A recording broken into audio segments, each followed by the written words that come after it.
Iron Menace is the New-for-2024 roller coaster at Dorney Park. This is a Bolliger Mabillard dive coaster starting off with a beyond vertical plunge. There are taller dive coasters out there, but few are as fast-paced as this one. Does that make it better? Find out in this review. Iron Menace is a roller coaster that Dorney Park sorely needed. 2 decades ago, Dorney Park was one of the premier coaster parks in the Northeast. Between 1997 and 2005, the park added 5 different roller coasters. This include a hypercoaster in Steel Force, a B&M invert in Talon, and a B&M floorless coaster in Hydra the Revenge. Their 2 most recent coasters have both been relocations. Stinger was a Vekoma and Vertigo that was added in 2012, but it was removed in 2017 due to repeated mechanical issues. Then Possessed is an Intamin Impulse coaster that was added in 2008, but it was almost removed a few years ago. Dorney submitted plans in 2020 for what appeared to be a Gravity Group wooden shuttle coaster. This would have necessitated Possessed's removal. The COVID-19 pandemic caused Cedar Fair to scrap those plans, but it had the benefit of Possessed living on. Flash forward to 2023, the park submitted plans for an all-new roller coaster. It would start where Stinger once resided and run alongside Dorney Park Road. This was later announced to be Iron Menace, and it would be ready for the start of the 2024 season. This ride makes quite the statement as you approach the park. Dorney Park is located in a valley beneath the main roadway, so you get a wonderful view of the park's skyline driving in. Iron Menace stands out with its orange track, beyond vertical plunge, and 4 inversions. The coaster also looks great from within the park. The ride has a large sign bearing the logo, and the drop is positioned adjacent to the midway, and it looks quite imposing. And as with several recent Cedar Fair additions, this was paired with an area retheme. This corner of the park was transformed into the Steel Yard. This came with a new sign and atmospheric audio. The pre-existing restaurant and gift shop were updated. The Cedar Creek Flyers flying scooters were transformed into MT buckets. But the meat of the theming is around Iron Menace. The park crafted an elaborate backstory. The story is that a greedy businessman named Hiram McTavish opened a steel mill in the early 1900s. Wanting to maximize throughput, he created a massive hauler named the Iron Menace that could transport employees and ore at record volumes. But one day, McTavish suddenly disappeared. His steel mill and machine sat idle for many years, but rumors say it's haunted. This story was not only used for the roller coaster, but was also adapted for a haunt next door named Ghost in the Machine. I especially like how this looks at night. You have the McTavish steel sign illuminated, and there's also a projection of the ride's logo onto the midway. The start of Iron Menace's queue takes you through the factory.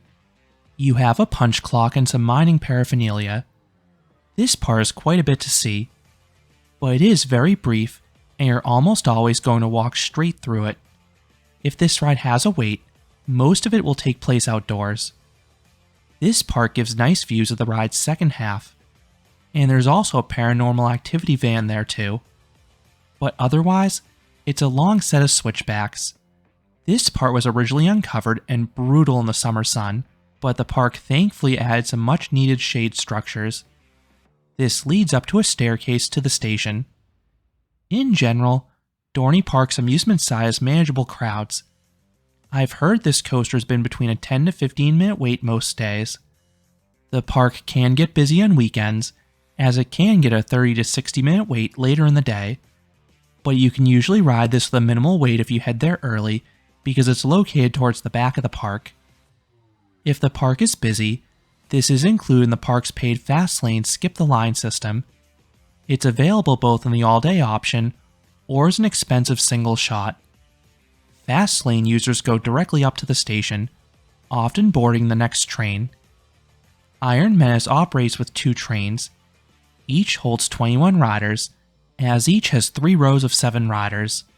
The park was not rolling trains the day I visited, but trains were not being parked in the brake run too long at least. At the end of the queue, you are assigned a row. Staff members typically fill it front to back. From what I saw, the park will take seating requests if the row you want is open. They were not allowing people to wait an extra cycle for a row that was already filled though. Most people prefer the front row on dive coasters for the view, but I typically prefer the back, and that held true with Iron Menace. I think the airtime is a bit better on the drop. If you are sensitive to a rough ride, you probably want to sit more towards the middle. The inner 3 seats were fairly smooth, but the outer 2 seats on each side had a rattle. It was not enough to cause me a headache, but it was definitely noticeable, much more so than other dive coasters. It was pretty shocking because this usually is one of B&M's smoothest models. You at least will not get any head banging. This is because Iron Menace has overhead vest restraints. You have a lap bar across your waist and a soft vest contouring to your torso. This is similar to all the other new dive coasters. These can restrict your airtime more than the old over-the-shoulder harnesses for 2 reasons. 1. The older restraints were ratcheting, so most people had a small gap between the restraint and their body. The new ones are hydraulic and can be pressed down snug against your body. They have no upward give. 2. The top of the harness was usually a few inches above your shoulder. The vests hug the shoulders for many, but they are not a big issue for me personally because they are able to flex. Once checked, Iron Menace is a fun dispatch sequence. You hear creaking and a voice say to start the machine. A whistle then goes off as you head up the lift hill. This is a steep lift hill that swiftly brings you to the ride's max height of 160 feet, or 49 meters. At the top, you get a fantastic view overlooking the entire park. I said it at the start and I'll say it again, Dorney really has an impressive skyline. Most dive coasters follow the lift hill with a slow turn. Iron Menace goes straight into the drop. This approach has the advantage of the actual chain lift being used as the holding brake. You are held there staring directly at the ground for a few seconds before you plunge. The visual is most effective on the front row between the greater angle and the lack of obstructions, but it still effectively builds suspense in any row. You do need to be in the front to see the one bit of theming during the layout though. There's this circular pot with molten steel. It doesn't really stand out during daylight hours, but I love how it looks at night with the orangey red hue. Once the holding brake releases, you hear a loud whistle. Then you have a 95-degree beyond vertical drop. This is the same angle of descent as Dr. Diabolical's cliffhanger at Six Flags Fiesta, Texas. If you are used to the beyond vertical plunge on a Gerstlauer Eurofighter, you know those coasters offer a strong and pronounced pop of ejector airtime. That is because they sharply and quickly reach their max angle. Iron Menace's beyond vertical drop is much more gradual, and honestly, it feels pretty similar to your standard vertical drop if you've ridden any other dive coaster. It offers solid sustained floater in the front row, but it's a bit stronger in the rear row as you're pulled over the crest. Now I was surprised the airtime was not quite as strong as that of Dr. Diabolical. That coaster had borderline flagector airtime in the back row. But Iron Menace firmly had floater air, even though the 2 drops have very similar stats. The pullout offers good positive Gs, and those continue into the first inversion in Immelman. This element follows the drop in almost every single dive coaster. The exit offers some weak floater in the back row as you drop back towards the ground. Next is a 0G roll. Usually, I love these. They're often my favorite element on a B&M looper. They're often floaty or whippy. Iron Menace's does neither. It feels really sterile, and it's probably the most disappointing element for me on the ride. The coaster then redeems itself with my favorite inversion on the ride at least, the tilted loop. This has decent and very sustained positive Gs, so I was graying out in the exit of each of my rides. I would love to see this element added to more dive coasters in the future. Then comes a corkscrew.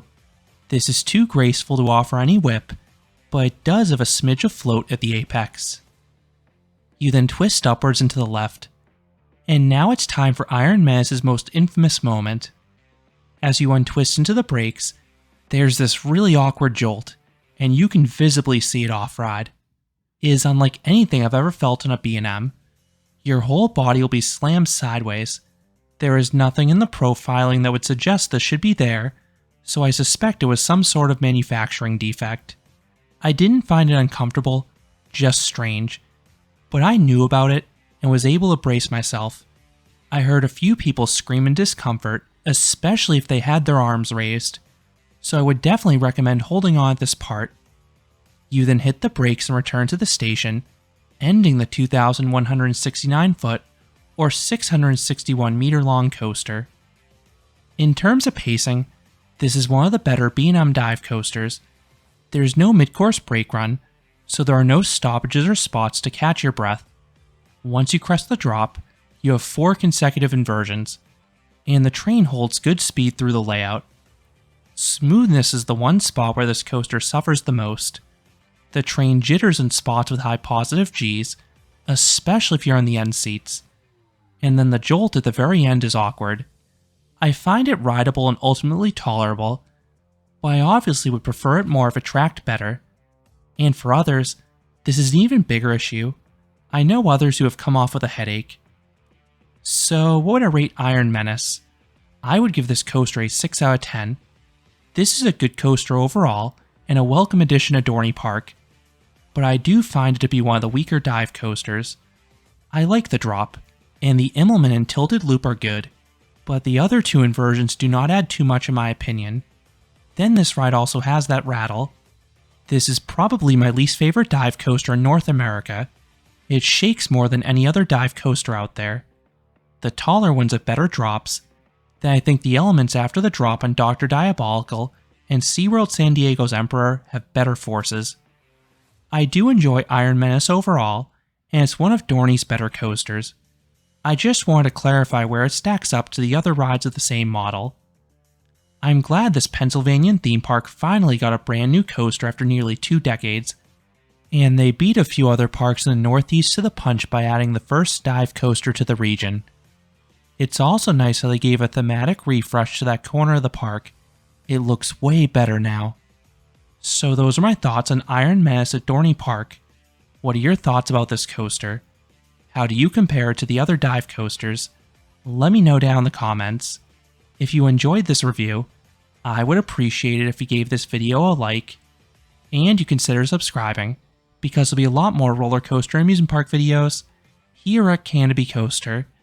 Thanks for watching.